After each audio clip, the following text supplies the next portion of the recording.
Espace TV, le 22h.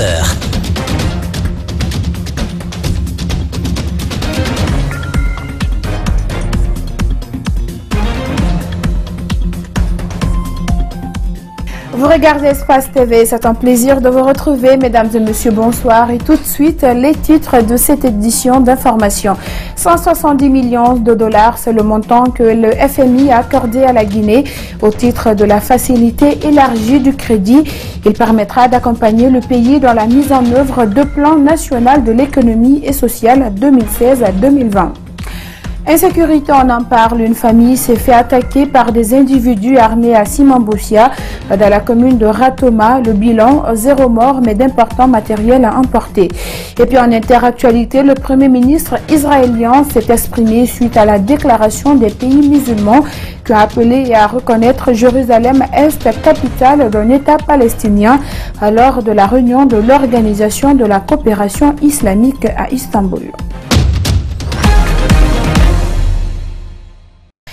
Bienvenue à tous et merci de vous informer sur Espace TV. Le conseil d'administration du FMI approuve un accord de 170 millions de dollars avec la Guinée au titre de la facilité élargie du crédit.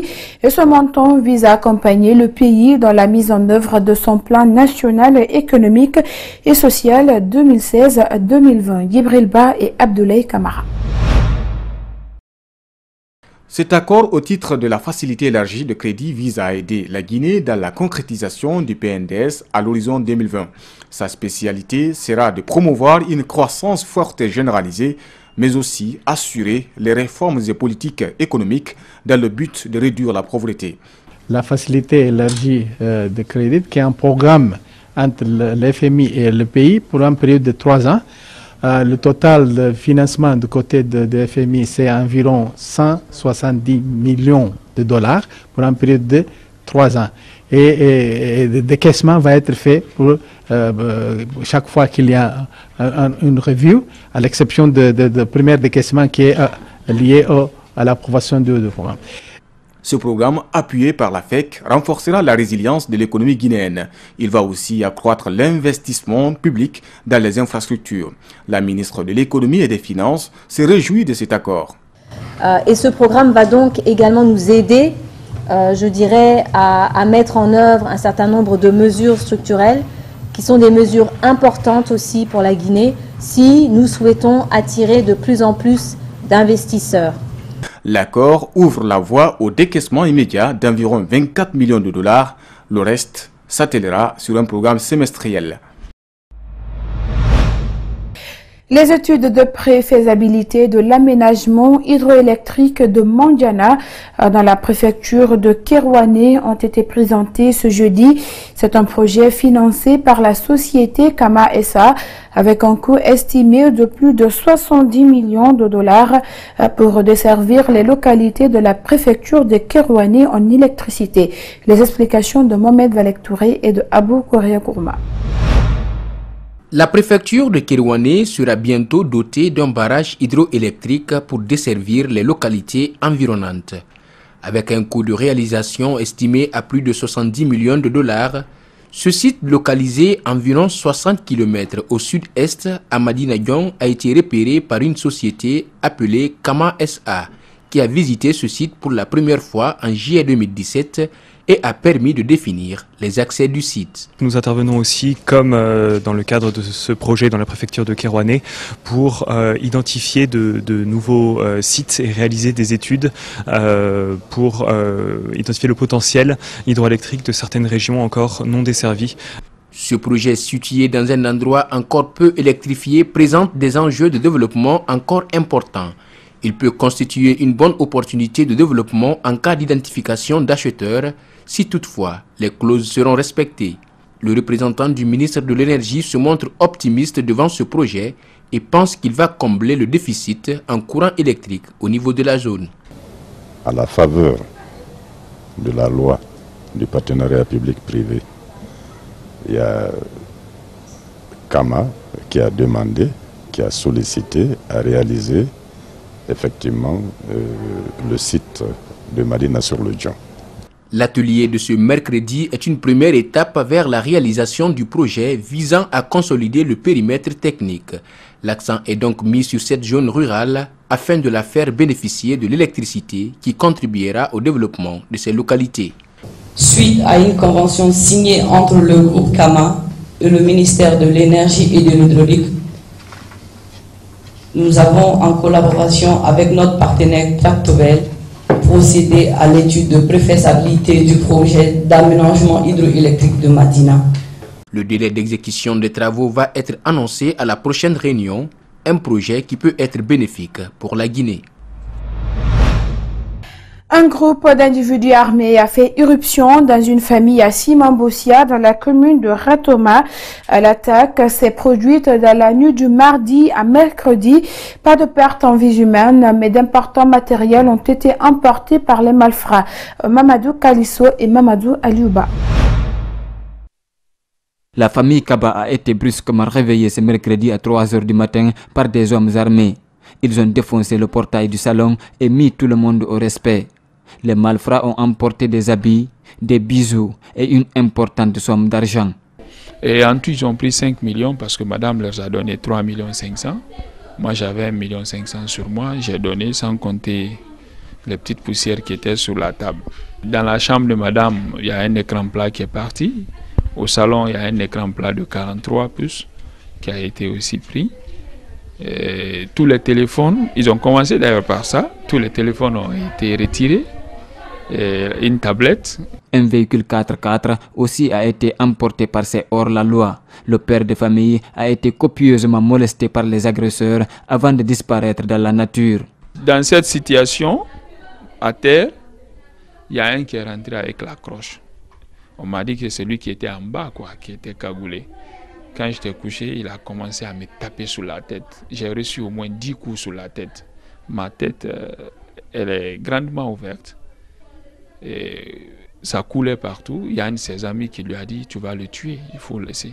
Il y a un qui disait, non, il faut un sacrifice, il faut tuer, il faut du sang. Au dire des victimes, les agresseurs étaient au nombre de 6, dont un cagoulé. Ils auraient affirmé connaître la famille et l'auraient suivi depuis longtemps. La famille Kaba dit craindre aujourd'hui pour sa sécurité. J'ai très peur. Et puis même hier, j'ai même pas pu dormir. Vers 0 h, j'ai eu des problèmes pour dormir et puis j'ai mal à la poitrine un peu. Ce que je demanderais à l'autorité, il faut qu'il renforce beaucoup la sécurité parce qu'on est tous menacés. Tu es chez toi, tu as peur. Tu as quelque chose, tu as peur. Tu es pauvre, tu as peur. La police a été saisie du dossier. Une enquête aurait été ouverte pour tenter de retrouver les malfrats.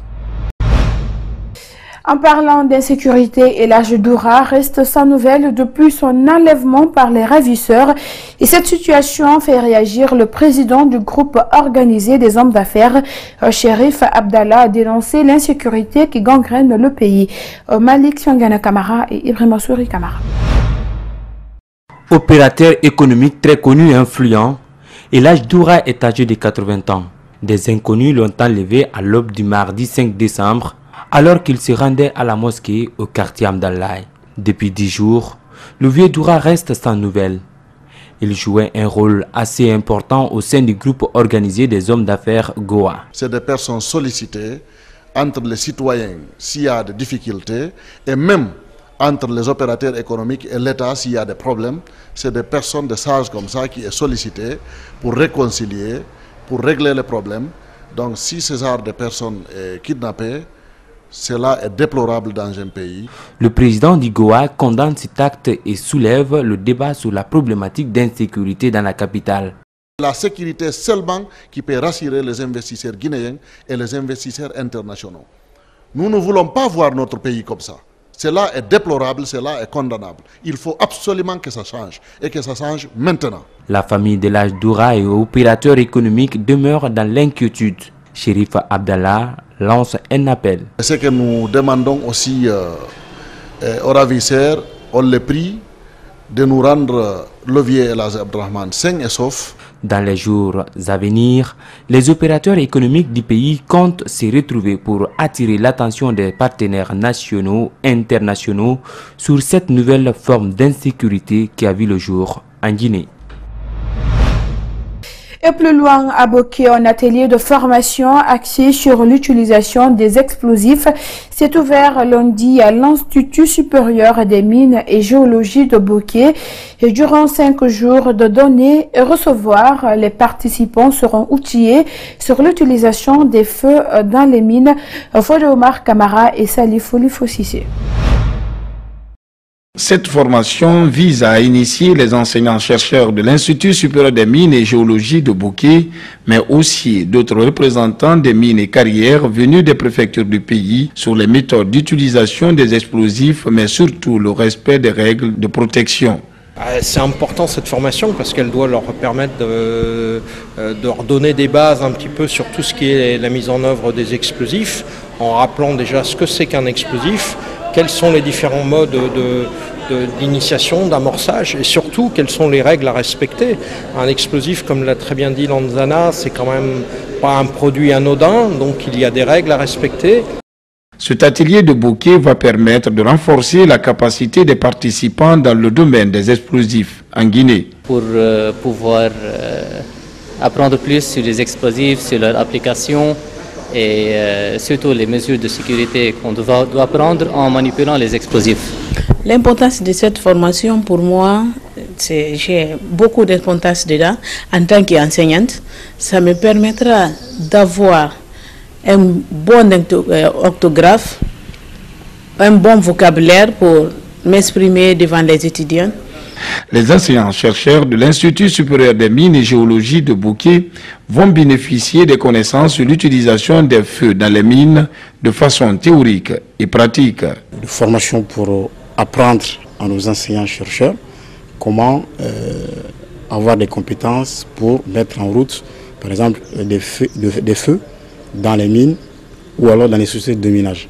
Donc cette session s'inscrit un peu dans la politique que nous sommes en train actuellement de mettre en place, c'est-à-dire la formation de nos enseignants-chercheurs, à la fois sur les aspects théoriques, mais aussi sur les aspects pratiques.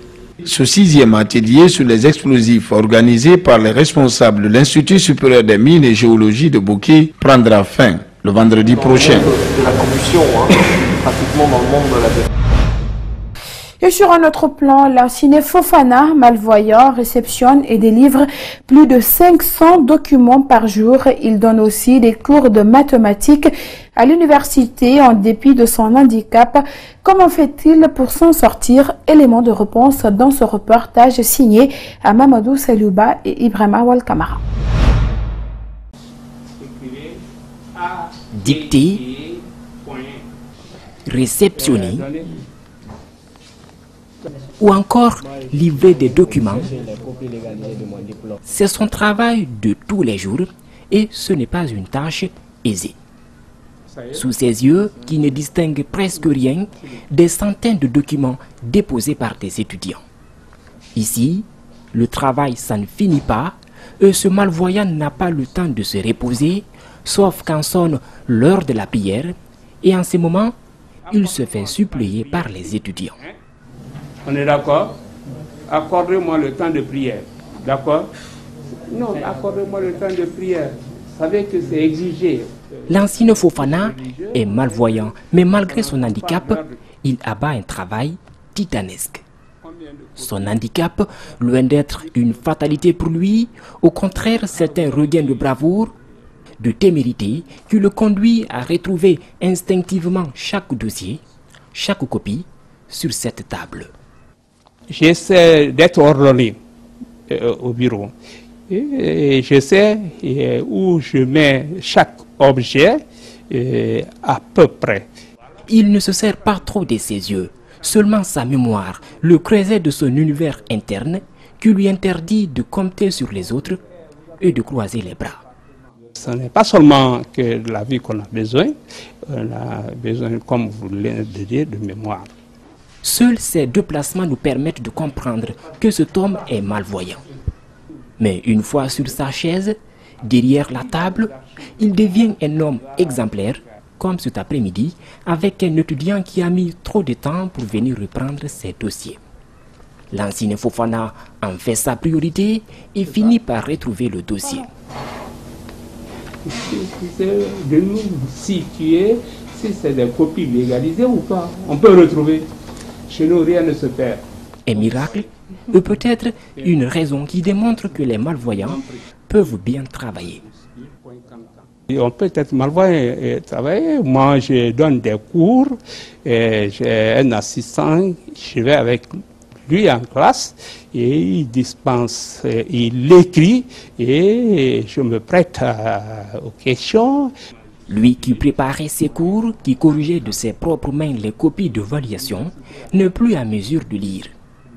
Un glaucome est responsable de son handicap, alors pour pouvoir le dominer, il se contente de sa langue pour se comprendre avec ses étudiants qui viennent chaque jour solliciter ses services. Les symptômes de sa maladie, Lansine Fofana les a sentis dès ses premières années à l'université. Mais c'est en 2009 qu'il a été profondément touché. Depuis, il se bat contre la maladie. Sans succès, le glaucome a fini par prendre le dessus.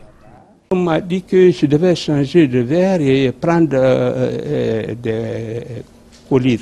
J'ai commencé donc à prendre des collyres, mais j'ai observé par la langue que ça ne s'améliorait pas du tout. Aujourd'hui, Lansine Fofana ne porte plus des lunettes, mais prend souvent des produits pour se rendre utile. C'est ça?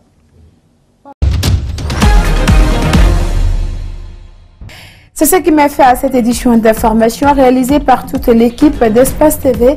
Merci à tous de l'avoir suivi et l'info continue sur notre site web www.espacetvguinée.info et bonsoir.